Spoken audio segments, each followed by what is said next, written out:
Mesdames, Messieurs, chers amis téléspectateurs, bienvenue à cette émission Le Canada décide, notre rendez-vous électoral de 2019. Notre invitée en plateau est femme de race noire. Elle est syndicaliste, socialiste, est une femme engagée pour le combat des femmes, engagée pour le logement social. Elle est devenue syndicaliste dès l'âge de 18 ans. C'est une personne qui a toujours combattu pour le bien du plus grand nombre. Elle veut faire son entrée à la Chambre des communes à Ottawa, portant les couleurs orange, on va dire la couleur orange, la couleur du NPD. Elle veut devenir députée dans la circonscription de Papineau, qui est au cœur de l'arrondissement Saint-Michel par extension, avec un bout dans Outremont et dans Saint-Léonard, 110 000 et plus d'habitants dans cette circonscription. C'est un challenge. Elle nous dira si c'est possible ou impossible, parce que la circonscription est représentée par le Premier ministre sortant, Justin Trudeau. Madame Christine Paré est notre invitée. Bonjour, Madame Paré. Bonjour, M. Bolivar. Bonjour, M. France. Et merci de m'avoir donné l'opportunité de m'adresser à mes frères et sœurs haïtiens et à tous les Africains et Africaines de Montréal. Surtout les mandants de la circonscription Papineau, Parc Extension, Villeray et une partie de Saint-Michel. Voilà. Et je m'adresse à vous ce matin ou ce soir, cet après-midi. On est très content de vous accueillir en plateau. Comment allez-vous? Comment va la santé? Je vais très bien. Et je me porte bien. Je viens de faire d'aller très tôt au métro Acadie pour partager mes dépliants. Et puis donc tout va bien. Hier, rencontrer du monde. Et puis hier, j'étais au métro Saint-Michel. J'ai rencontré beaucoup de gens de Saint-Michel, des citoyens et citoyennes de Saint-Michel. Et puis tout se passe bien. En tout cas, je suis, grâce à mes ancêtres et puis à tout le monde, je suis en bonne santé. Okay. Je peux remercier mes ancêtres. 32 ans après, Madame Paré, quel regard vous portez sur ces événements? Ouais, à l'époque, effectivement, ça fait 32 ans que Thomas Sankara, le président révolutionnaire de notre pays, a été lâchement et horriblement assassiné avec avec ses camarades, environ 13 personnes. Et depuis ce temps, chaque 15 octobre, on commémore. Et jusqu'à date, on n'a pas encore, il n'y a pas eu encore de justice. Et on pensait qu'avec l'insurrection, les dossiers allaient avancer parce que celui qui a, malheureusement, il a été assassiné par son propre ami. Et ça, c'est clair, là, les gens... Ça, c'est clair. Bon, au niveau des Burkinabés, on ne s'en cache pas. C'est lui qui a... Peut-être, il n'est pas... On s'est dit, il y a l'impérialisme français qui est derrière ça. Oui, il y a les auteurs intellectuels et les exécutants. Et les exécutants. Donc lui, il était partie des exécutants. Il faisait partie des exécutants, mais il en a bénéficié, puisque après... C'est lui qui est arrivé au pouvoir, et puis donc moi je pense qu'il fait partie des commanditaires et des exécutants.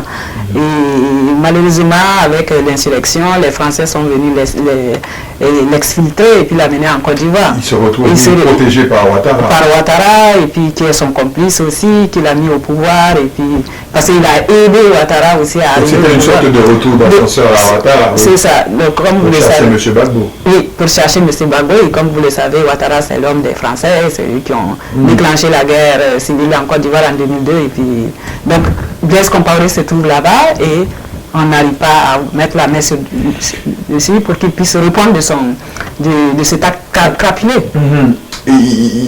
Il vit là-bas, Pénard, je pense à Yamoussoukro quelque part. Non, il est à Abidjan. Il est à Abidjan? Oui, il est à Abidjan. Ok, il a même obtenu la nationalité ivoirienne. Oui, dès qu'il est parti... Bon, parce que sa femme est ivoirienne, c'est ce qu'on dit? Sa femme est ivoirienne, et puis en fait, pour qu'il soit protégé par Ouattara, et Ouattara a dit qu'il ne livre pas ses citoyens, les Ivoiriens, à une quelconque justice. Pourtant, il a livré Gbagbo à la CPI, et Blé Goudé à la CPI. Donc, c'est complètement contradictoire. Donc, on sait que c'est deux larbins qui se soutiennent, et puis il est assez péniblement là-bas.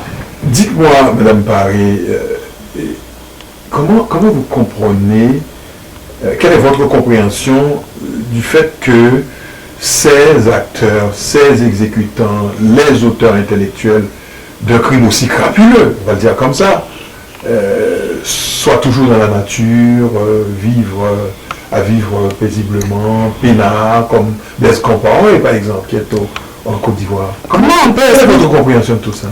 En fait, c'est parce qu'ils sont protégés. Si vous et moi nous commettons des crimes, il n'y a pas un endroit où nous cacher. On va venir nous chercher partout où on sera.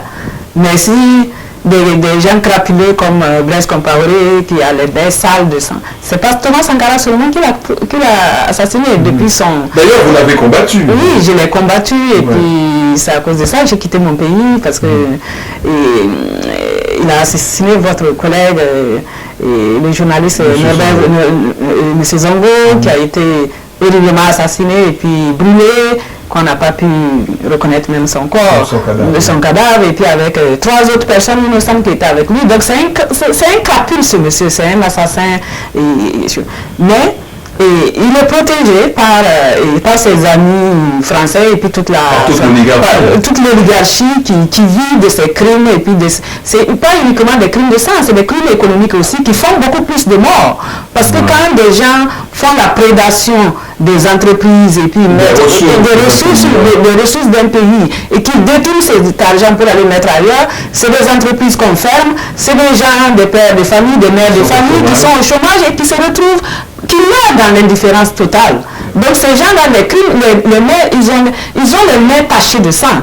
Malheureusement, ils sont protégés et qu'on n'arrive pas à mettre la main dessus et qu'ils se promènent, ils ont l'argent, ils font tout, ils achètent tout. Et ils ont des gens qui les défendent et puis c'est révoltant ce qui se passe. Ouais. Est-ce que vous pensez que pour terminer sur cet aspect-là de notre revue, que Christian Caboret pourrait être initiateur de quelque chose qui déboucherait sur une éventuelle inculpation, même si Ouattara dit qu'il ne veut pas extrader, mais les hommes passent, le pays demeure, qui pourrait déboucher sur une... Blaise Compaoré est déjà inculpé. Oui, mais est-ce que Christian Caboret, l'actuel président, pourrait être cet initiateur qui rendrait justice au Burkinabé et à la famille Sankara, surtout et à tous les Burkinabés, parce que c'est une grande perte pour notre pays. Parce que si Sankara avait été là, le Burkina ne serait pas à cette situation. C'est la raison pour laquelle on l'a assassiné. Donc, c'est pas la famille Sankara seulement, mais c'est à tous les Burkinabés. Et à toute l'Afrique, parce que Sankara est né quand même dans toute l'Afrique, et puis même au-delà de l'Afrique. Oui, parce qu'il faisait la promotion du panafricanisme. Bon, en fait, au Burkina, on dit que la justice suit son cours, on dit que c'est la séparation des pouvoirs. Donc Blaise Compaoré est inculpé, les juges disent, les magistrats disent qu'ils sont en train de faire leur travail, le corps de Sankara a été exhumé, et puis donc ils ne sont plus dans ce cimetière. On a fait des enquêtes pour savoir si des tests d'ADN, si c'est réellement son corps, parce qu'il y avait des bruits qui couraient qui disaient que ce n'était pas son corps, et puis tout ça. Donc tous ces résultats n'ont pas été concluants. Ils ont inauguré un stèle en son honneur là. Oui, le stèle a été inauguré. Bon, il y a eu il y a eu une polémique parce que les gens disaient que le stèle ne représentait pas Sankara, et puis bon, ils ont repris, mais ils sont en train de faire ça. Donc, ça c'est toute une autre histoire. Mais ce que le peuple burkinabé attend, c'est beaucoup plus la justice. Parce que tant qu'il n'y aura pas la justice, les cœurs ne seront pas... on ne sera pas apaisé. Ça ne peut pas nous ramener Sankara, mais au moins qu'on sache pourquoi on sait que c'est Blaise Compaoré, puisqu'il est le bénéficiaire, comme je l'ai dit, il est le commanditaire et le bénéficiaire en même temps, parce qu'il est resté au pouvoir pendant longtemps, et il a bénéficié de ça, et de son règne, il a tout fait pour qu'il n'y ait pas justice, parce que le dossier même était classé. Le dossier était classé, on a dit, bon, on n'avait pas... Jusqu'à l'insurrection. Et à l'insurrection, on a ressuscité le dossier.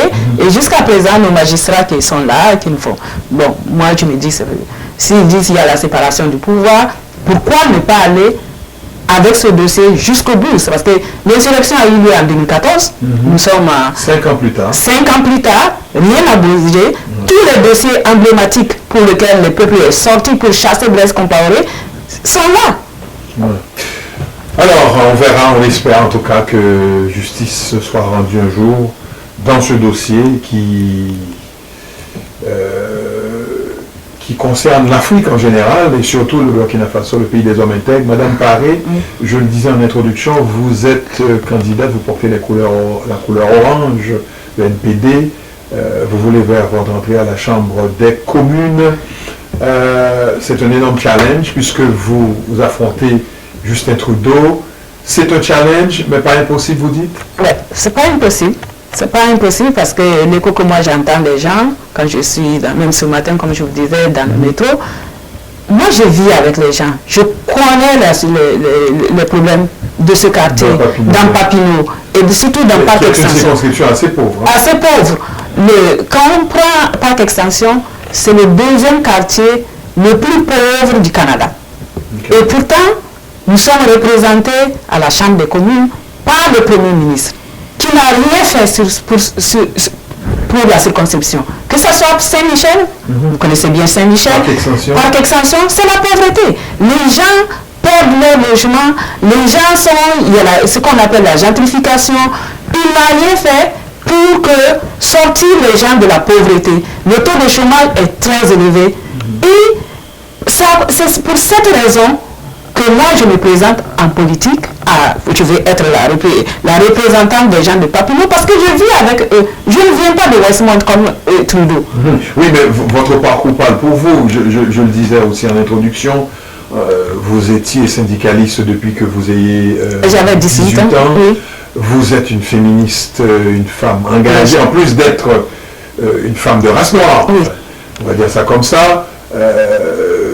Vous êtes toujours en faveur du bien pour le plus grand nombre. C'est ça votre parcours. En dépit de tout, vous travaillez, vous avez fait vos études supérieures, etc. Mais vous savez aussi, Madame Paré, que le Papineau a toujours été libéral. Si on accepte cette brève interlude de Madame Barbeau, je crois que c'était en 2006. C'était une élection partielle. Oui, c'est ça, en 2006. À part ça, de Guy Favreau à Pierre Petitgout, c'est toujours les libéraux. Ça ne vous inquiète pas? Moi, ça ne m'inquiète pas. Et je dis aux gens qui sont comme moi, qui vivent dans ce quartier, qui savent ce que c'est que la pauvreté, que nos voix ne sont pas vendues aux libéraux. Okay. Nous pouvons le prendre. Il ne faut pas que les libéraux prennent pour acquis et viennent profiter de notre pauvreté pour se faire élire. Effectivement, M. Petitgout a été ministre. M. Trudeau, il est Premier ministre. Mais quand on regarde tous ces libéraux qui ont représenté Papineau, qu'est-ce qu'ils ont fait pour la radiographie actuelle? C'est ça. Qu'est-ce qu'ils ont fait pour Papineau? Rien du tout. Rien. Ils viennent profiter de notre pauvreté, du fait que Papineau, Parc Extension, Saint-Michel, c'est des quartiers d'immigrants qui ont peur des conservateurs. Donc les libéraux se présentent étant des gens qui aiment les immigrants. Donc ils disent votez pour nous, si vous ne votez pas pour nous, les conservateurs vont faire, vous savez ce que les conservateurs vont faire à vous. Ils nous font peur. Et les immigrants et les gens pauvres votent pour eux. C'est pas normal, il faut qu'on se prenne en charge. Il faut qu'on envoie à Ottawa des gens qui vivent nos réalités. Pas des gens qui viennent d'ailleurs et qui ne connaissent pas nos réalités.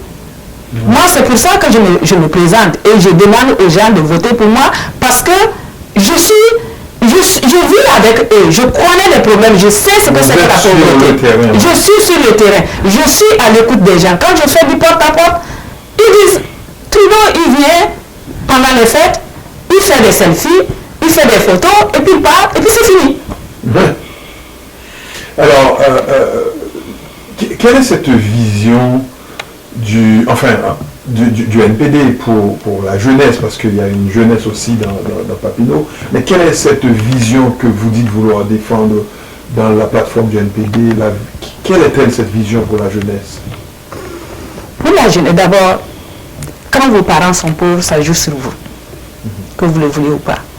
Quand les enfants vivent avec leurs parents, qui ont peur de perdre leur maison, parce que des gens riches viennent acheter le building où ils sont depuis où ils sont nés pour faire des condos. Ça joue sur les enfants. Nous, on dit qu'il faut que ça s'arrête. Au niveau du NPD, nous luttons contre les inégalités sociales et les enfants sont inclus. Par exemple, quand on dit dans notre plateforme qu'il faut que l'éducation postsecondaire soit gratuite, vous le savez, monsieur, les enfants ne partent pas à l'université parce qu'ils se retrouvent endettés. Je lisais ce matin que le gouvernement fédéral fait des profits sur les intérêts des dettes que les étudiants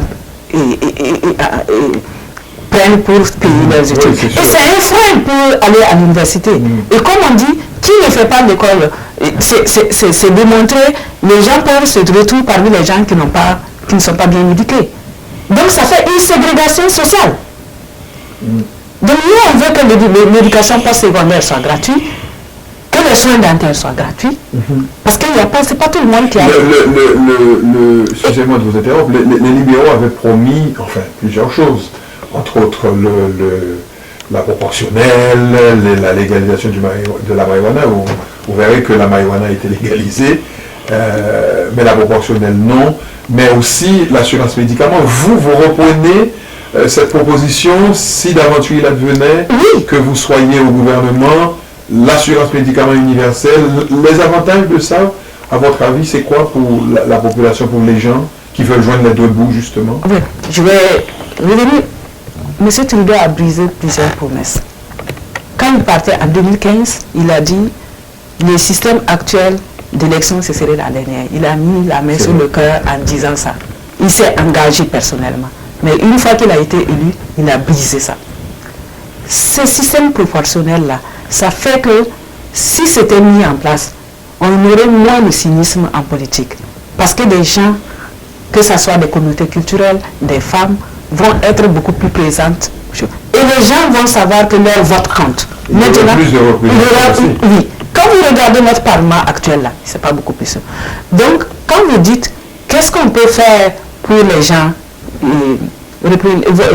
si vous dites qu'est-ce qu'on peut faire pour les gens ici, vous avez le logement social. Les gens ont vraiment besoin de ça. Un gouvernement néo-démocrate peut le faire. Et le système de santé et le système d'assurance et santé universelle, ça vient du NPD. Vous savez, ça vient du NPD.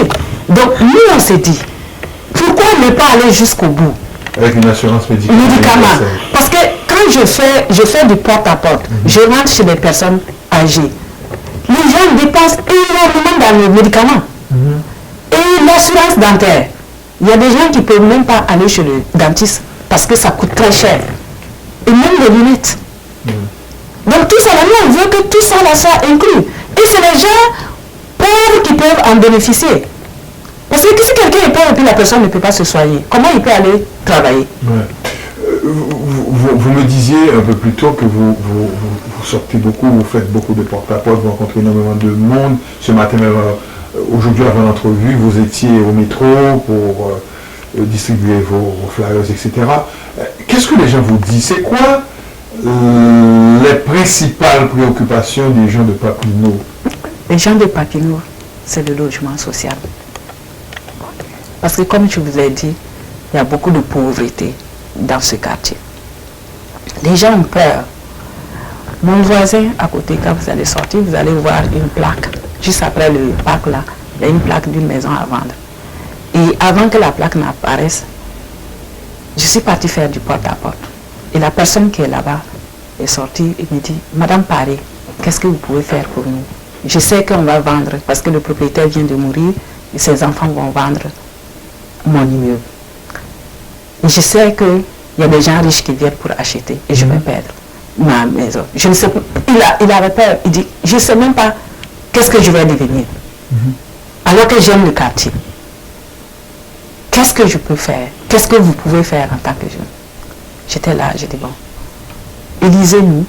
Le NPD est le parti politique qui a le programme le plus social parmi tous les principaux partis. Et la préoccupation, c'est le logement social, la pauvreté et la peur de quitter. Parce que c'est des gens qui vivent ici depuis 20 ans, 30 ans, tout ça. Qui ont vécu dans le quartier. Qui ont vécu dans le quartier. Donc, qui ont peur, qui voient changement. Donc, et des gens riches qui viennent acheter. Et puis qui les mettent dehors. C'est comme si les pauvres n'ont pas le droit de vivre en ville. Ouais. Dites-moi, si vous devenez député de Papineau le 21, le dossier auquel vous vous attaquerez le premier, c'est quel est-il? Le logement social. Le logement social, parce que c'est ça qui ressort dans toutes les préoccupations des gens. Ensuite vient l'environnement. Parce qu'on le veuille ou pas, les deux sont liés. La lutte contre la pauvreté, contre les inégalités sociales, c'est la même lutte contre le changement climatique. S'il y a un lien, parce que les gens pauvres ne vont même pas se chauffer. Ils ne vont pas mettre le chauffage pendant l'hiver parce que ça coûte cher. Et ensuite, pendant les îlots de chaleur, qui souffrent le plus, c'est les gens pauvres. Nous, on dit, ces deux sont liés. Et dans notre plateforme, on avait mis le transport gratuit. Et là, les gens aiment ça parce qu'ils se disent, les gens pauvres, souvent, ils ne peuvent même pas aller au centre-ville parce qu'ils n'ont pas $3,25 pour acheter le ticket. Et on dit, moi je dis, si vous voulez lutter réellement contre le changement climatique, ayez des réponses audacieuses. L'une des solutions audacieuses, c'est de faire le transport commun gratuit. Là, les gens vont abandonner leur voiture et puis ils vont pouvoir se déplacer.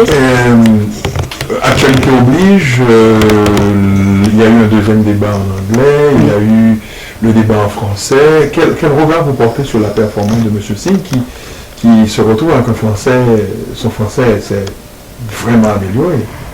Je vous assure que moi je suis vraiment impressionnée par M. Singh, par son calme, son charisme. Et ce matin... Il était très au fait dans le premier débat en français. Oui, il était très bien. En fait, il est proche des gens. Il donne des réponses à des problèmes qui sont vraiment réels. Et ce matin, au métro, il y a une jeune qui est venue me dire, Madame Paris, je suis tellement contente de vous voir. J'ai écouté votre chef en français et en anglais. Et la personne qui m'a le plus paru sincère, c'est votre chef. Oui. Pour ça, je vais voter pour vous. Il y a au moins 4 personnes qui sont venues me dire ça. Et je faisais du porte-à-porte, j'avais rencontré un autre aussi, qui me disait, ah, Madame Paris, je vais voter, je suis en train d'hésiter, je ne sais pas pour qui voter, mais ce qui est sûr, ce n'est pas Justin Trudeau, parce qu'il n'a pas tenu ses promesses, ce n'est pas quelqu'un il n'est pas fiable. Et hier, le débat a eu lieu le lundi. Donc hier, c'était mardi. Et je lui ai donné ma petite carte, je dis voilà mon numéro de téléphone, quand vous allez vous décider, vous allez m'appeler. Il m'a appelé, il dit, il a suivi le débat en anglais, et la personne, parmi tous les chefs qui l'ont convaincu, c'est M. Singh. Et donc, lui, il dit qu'il va voter pour moi, et il va convaincre ses entourages de voter pour moi. Donc cela veut dire que les gens écoutent le débat. Et dans toutes les conversations, quand je fais du porte-à-porte, on me dit, votre chef est beaucoup plus sincère que les autres. Plus de 110 000 personnes dans Papineau, oui. C'est la population. Vous disiez que c'est un challenge, mais c'est pas impossible. Et effectivement, l'histoire a prouvé que des chefs peuvent tomber des fois. Oui. Donc vous êtes confiante? Moi, je suis très confiante. Comme je dis, si je n'étais pas confiante, je n'allais pas me présenter. Et puis moi, j'aime relever les défis. Vous êtes une battante, oui. Et on a pu le constater dans votre parcours. Dites-moi, moi je suis c'est une question que je pose à presque tous les gens que j'interviewe, enfin les candidats. Je suis un électeur de Papineau et je vous croise comme ça au métro ou ailleurs. J'ai envie de voter et je vous dis, Madame Paré, donnez-moi 5 bonnes raisons pour lesquelles je devrais vous accorder mon vote le 21. Quelles sont-elles ces raisons? D'abord, je dis aux gens, moi je vis avec vous, je connais vos problèmes, je me promène tous les jours, je fais mon épicerie dans le quartier, et donc, si je suis élu, vous pouvez venir taper à ma porte, je ne vais pas déménager. Vous pouvez venir taper à ma porte pour me dire, Madame Paris, on vous a élu pour tel problème, il faut que vous jouiez. Et je serai là pour vous aider, pour vous écouter. et essayer de trouver des solutions. Ça, c'est la première question. Et puis, ça touche les gens de savoir qu'il y a quelqu'un de local qui se présente contre M. Justin Trudeau, qui n'est pas un résident de Papineau. Et ça touche beaucoup les gens. Et la deuxième, c'est pour dire, moi, je suis là, j'ai vécu les mêmes problèmes que vous. Les problèmes de pauvreté, de précarité. Et je sais ce que c'est, la précarité. Quand j'ai quitté mon pays et puis je suis venu ici. Donc, je suis quelqu'un de compréhensible. Et ensuite, je dis le logement social.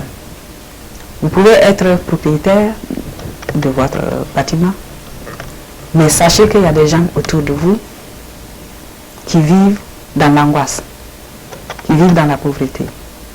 Et je vous dis qu'un gouvernement néolibéral va se battre pour qu'il y ait plus... J'ai dit néolibéral, excusez-moi. Néo-démocrate va se battre pour qu'il y ait plus de logement social. L'assurance dentaire, combien de gens ont de l'assurance dentaire? Il n'y en a pas beaucoup. Assurance médicaments. Ensuite, assurance médicaments également. Il n'y en a pas beaucoup. On en connaît surtout dans ce quartier, dans cette circonscription. Ensuite, vous avez des enfants qui veulent aller à l'école, mais par manque de moyens, ils ne peuvent pas y aller. Nous, on veut que l'éducation postsecondaire soit gratuite. Et ensuite, qui ne prend pas le métro? Même les gens qui ont une voiture prennent de temps en temps le métro. Mais si les transports en commun sont gratuits, je sais qu'il y a beaucoup de gens qui vont garer leur voiture pour se déplacer. Oui. Voilà, l'entrevue s'achève. Oui. Mais avant de clore, si vous avez un message, c'est à vous. Les électeurs, les électrices de Papineau vous regardent, adressez-vous à eux, à la caméra. Moi, j'appelle les résidents, les citoyens de Papineau. Vous avez le pouvoir de changer. Vos votes ne sont pas vendus aux libéraux. Et élisez quelqu'un qui vit avec vous, qui vous connaît, qui connaît vos problèmes, et qui va se battre pour vous, et qui sera votre porte-parole, et qui sera à votre écoute toujours, et qui ne va pas déménager dans un quartier. Je ne fais pas partie des 1% de la population. Je fais partie des gens ordinaires, comme la majorité d'entre vous. Et je vous appelle à voter pour une candidate comme moi, afin que le Parlement soit plus diversifié, afin qu'il y ait beaucoup plus de progressistes au niveau du Parlement, afin que vos préoccupations soient vraiment prises au sérieux. Et quelqu'un qui va travailler pour vous. Et je sais que si un gouvernement néo-démocrate arrivait au pouvoir, c'est pour les gens, c'est pour se battre pour vous. Ainsi s'achève, chers amis téléspectateurs, mesdames et messieurs, ce numéro du Canada décide, le rendez-vous électoral de 2019 de votre télévision haïtienne de Montréal, où vous voulez, quand vous voulez. Nous sommes et serons toujours la télé à votre image. À bientôt.